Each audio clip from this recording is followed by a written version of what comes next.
ഈ തെളിവ് ശേഖരണത്തിൻ്റെ ഭാഗമായിട്ടുള്ള കാര്യങ്ങൾ ഇവിടെ നടക്കുന്നു. ഒപ്പം തന്നെ ഈ മൊഴിയെടുക്കലിൽ നമുക്കറിയാം പോലീസ് ഉദ്യോഗസ്ഥർക്ക് 5 പേരെ സംശയമുണ്ടെങ്കിൽ അവർ 5 പേരെയും ഒറ്റയ്ക്കൊറ്റയ്ക്ക് വിളിച്ച് കാര്യങ്ങൾ അന്വേഷിക്കും. പിന്നെ കൂട്ടായി ഇരുത്തി മൊഴിയെടുക്കും.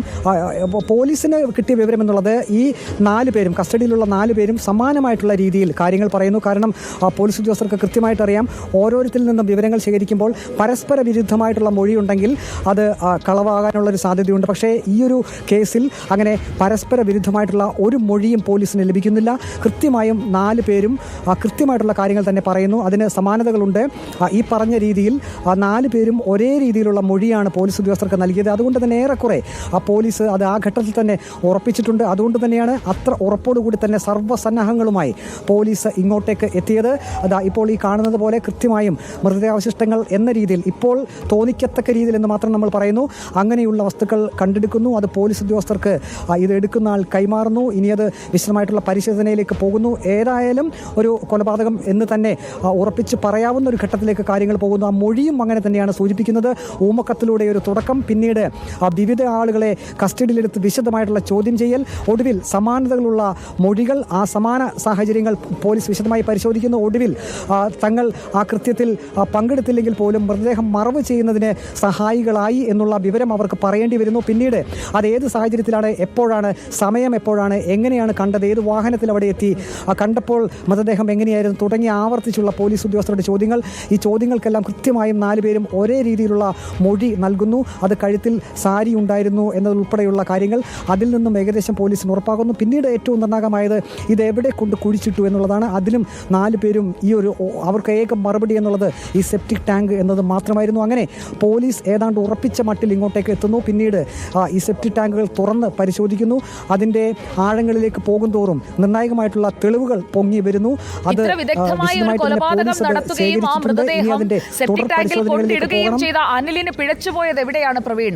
അനിൽ വളരെ വിദഗ്ധമായി കലയെ കൊലപ്പെടുത്തുകയും കല മറ്റൊരാൾക്കൊപ്പം പോയി എന്ന് എല്ലാവരെയും പറഞ്ഞ് വിശ്വസിപ്പിക്കുകയും ചെയ്യുമ്പോഴും അനിലും കലയും തമ്മിൽ പ്രശ്നങ്ങൾ ഉണ്ടായിരുന്നു എന്നുള്ളത് ഈ ബന്ധുക്കൾക്കറിയാം. അതോടൊപ്പം തന്നെ ഈ കൊലപാതക വിവരം ഈ ബന്ധുക്കളോട് വെളിപ്പെടുത്തുകയും കൊന്ന ശേഷം മൃതദേഹം ഉപേക്ഷിക്കുന്നതിനായി അവരുടെ സഹായം തേടുകയും ചെയ്ത അനിലിന് ഏതെങ്കിലും ഒരു ഘട്ടത്തിൽ ഇതൊക്കെ പുറത്തു വരുമെന്ന് അറിയാമായിരിക്കുമല്ലോ. ഈ ഭാഗം ഒഴിവാക്കിക്കൊണ്ടുള്ള ആ വീട് വെയ്പ്പ്, വാസ്തുപ്രശ്നമുണ്ടെന്ന് പറഞ്ഞ് ആ ഭാഗം ഒഴിവാക്കിവിട്ട അനിലിന്റെ നടപടി, അതൊക്കെ അനിലിന് ഇപ്പോൾ തിരിച്ചടിയായി എന്ന് വേണ്ടേ കരുതാൻ? ഇതിന് പുറത്തൊരു നിർമ്മിതി ഉണ്ടായിരുന്നെങ്കിൽ സെപ്റ്റിക് ടാങ്ക് അവിടെ ഇല്ല എന്ന് പറഞ്ഞാൽ പുതിയ സെപ്റ്റിക് ടാങ്ക് കാണിച്ചു കൊടുത്തുകൊണ്ട് ഇതിൽ നിന്ന് തന്ത്രപൂർവ്വം രക്ഷപ്പെടാമായിരുന്നല്ലോ. അനിലിനപ്പോൾ പാളിയത് ആ പഴയ സെപ്റ്റിക് ടാങ്ക് അതേപടി റീറ്റെയിൻ ചെയ്ത ആ ഒരു നടപടിയല്ലേ പ്രവീൺ?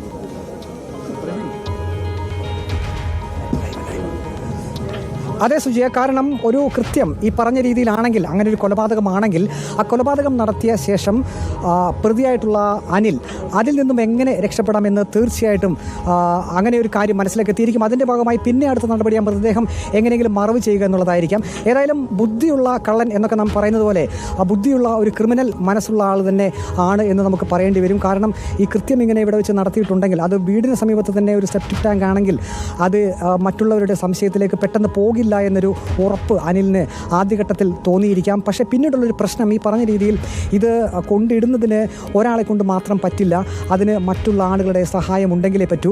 അപ്പോൾ അതുകൊണ്ടായിരിക്കാം ഒരുപക്ഷെ ഇനി അങ്ങനെയാണെങ്കിൽ തുറന്ന് പറച്ചിലേക്ക് പോയിട്ടുണ്ടാവുക. അത് ഒന്നിൽ കൂടുതൽ ആളുകളോട് പറയുന്നു. അല്ലെങ്കിൽ ഒരുപക്ഷെ ഇനി മനഃപൂർവ്വം കൊന്നതാണെങ്കിൽ പോലും ഒരു കയ്യബദ്ധം പറ്റി എന്ന് ആയിരിക്കാം ഒരു 99% കുറ്റവാളികളും പറയുക. അങ്ങനെയാണെങ്കിൽ പോലും അത് മറ്റുള്ളവർ അത് വിശ്വസിക്കുകയും അത് മറവ് ചെയ്യുന്നതിന് ആവശ്യമായിട്ടുള്ള സംവിധാനങ്ങൾ അല്ലെങ്കിൽ സഹായങ്ങൾ ചെയ്തു കൊടുക്കാമെന്ന് അറിയിക്കുകയും ചെയ്യുന്നു. അങ്ങനെ ഒറ്റയ്ക്ക് ഇത്തരമൊരു മൃതദേഹം എവിടെയെങ്കിലും കൊണ്ട് മറവ് ചെയ്യുക എന്നുള്ളത്, അതിനപ്പുറം മറ്റുള്ള ആരുടെയെങ്കിലും സഹായത്തോടു കൂടി തന്നെ കൃത്യമായും അത് മായ്ക്കുക എന്നുള്ളൊരു ലക്ഷ്യത്തോടു കൂടി തന്നെയായിരിക്കാം ഈ ഭാഗത്തേക്ക് തന്നെ എത്തിച്ചത്. അത് നേരത്തെ സൂചിപ്പിച്ചതുപോലെ വീടിൻ്റെ പരിസരത്ത് തന്നെയാണെങ്കിൽ വലിയ സംശയങ്ങളിലേക്ക് കാര്യങ്ങൾ പോകില്ല. ഒരുപക്ഷെ മനസ്സിൽ ഉറപ്പിച്ചിരിക്കാം ഈ മൃതദേഹം ഈ സെപ്റ്റിക് ടാങ്കിനുള്ളിൽ കുഴിച്ചിട്ടതിന് ശേഷം കാണാനില്ല എന്ന് പറഞ്ഞ് വളരെ വിദഗ്ധമായി ഒരു പരാതി കൊടുക്കുന്നു. അത് ആർക്കും സംശയം ഉണ്ടാകാത്ത രീതിയിൽ ഒരുപക്ഷെ ഇപ്പോൾ ഉള്ള സാഹചര്യപ്രകാരമാണെങ്കിൽ ഈ കൊലപാതകത്തെ സംബന്ധിച്ച് ബന്ധുക്കൾക്ക് ഒരുപക്ഷെ അറിവുണ്ടായിരിക്കാം. ആ ബന്ധുക്കളുടെ അറിവോടുകൂടി തന്നെയായിരിക്കാം ഭാര്യയെ കാണാനില്ല എന്ന് കാണിച്ചുകൊണ്ട് ഒരുപക്ഷെ പോലീസിൽ അനിൽ പരാതി നൽകിയിട്ടുണ്ടാവുക. അങ്ങനെ ഒരു പരാതി കൊടുത്തപ്പോൾ പോലും ചിലർക്കെങ്കിലും അന്ന് അറിയാമായിരിക്കും ആ ആൾ ജീവിച്ചിരിപ്പില്ല, അത് കൊല ചെയ്യപ്പെട്ടു, അത് മറവ് ചെയ്തിരിക്കുന്ന അല്ലെങ്കിൽ കുഴിച്ചിട്ടിരിക്കുന്നത് ഈ ഭാഗത്താണെന്ന് അറിവുള്ളവർ അന്ന് അനിൽകുമാർ പരാതി കൊടുത്തപ്പോൾ തന്നെ ഉണ്ടായിരിക്കാം. പക്ഷേ അതെല്ലാം വളരെ കാലത്തോളം അത് മറച്ചു വെക്കപ്പെട്ടു. ഒരുപക്ഷെ അടുത്ത സമയങ്ങളിൽ പോലും അനിലിന് കാര്യങ്ങൾ പുറത്തു വരില്ല എന്നുള്ളൊരു പ്രതീക്ഷ ഉണ്ടായിരുന്നിരിക്കാം. കലയുടെ സോമൻ നേരത്തെ ചെയ്ത പോലെയുള്ള കാര്യങ്ങൾ തന്നെ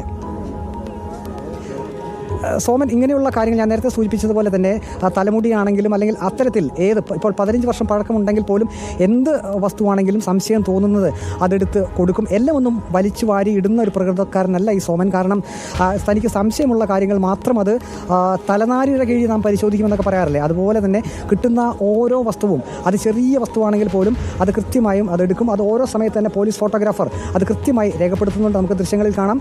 പോലീസിൻ്റെ സർവ്വസന്നാഹങ്ങളും ഇവിടെയുണ്ട്. കിട്ടുന്ന ഓരോ വസ്തുവും അത് പോലീസ് ഫോട്ടോഗ്രാഫർ കൃത്യമായി അത് ഫോട്ടോഗ്രാഫായി അത് എടുക്കുന്നുണ്ട്. അത് ഓരോ വസ്തുവിലേക്കും ആ ക്യാമറ പോകുന്നുണ്ട്. അത് നിർണായകമായിട്ടുള്ള പിന്നീടുള്ള തെളിവ് പരിശോധനയിലേക്കൊക്കെ ആ ചിത്രങ്ങൾ എല്ലാവരുടെയും മുഖത്ത് ഇപ്പോൾ ആകാംക്ഷയാണ്. അതായത് മൃതദേഹാവശിഷ്ടങ്ങൾ കിട്ടി തുടങ്ങിയിരിക്കുന്നു പ്രവീൺ. അതിന്റെ ഒരു ശരീരഭാഷയിലാണ് അവിടെ ഉദ്യോഗസ്ഥരടക്കം, അതായത് അവർക്ക് കിട്ടിയ വിവരങ്ങൾ സോളിഡ് ആയിരുന്നു എന്നവർ ഉറപ്പിക്കുന്ന ഒരു ശരീരഭാഷയിലാണ് ഇപ്പോൾ പോലീസ് ഉദ്യോഗസ്ഥരടക്കം അവിടെ നിൽക്കുന്നത്. അതായത് ഓരോ ബക്കറ്റായി കോരിയെടുത്ത് ഈ മാലിന്യം മറ്റൊരു സെപ്റ്റിക് ടാങ്കിന്റെ ഭാഗത്ത് വയ്ക്കുന്നു. ഇപ്പോൾ ആ കിട്ടിയ സാധനം നമുക്ക് അതിൽ കാണാം. ശരീരാവശിഷ്ടങ്ങളുടെ എല്ലിന്റെ ഒക്കെ ഭാഗങ്ങൾ, ഒപ്പം തലമുടി നാരിഴ, എന്തെങ്കിലും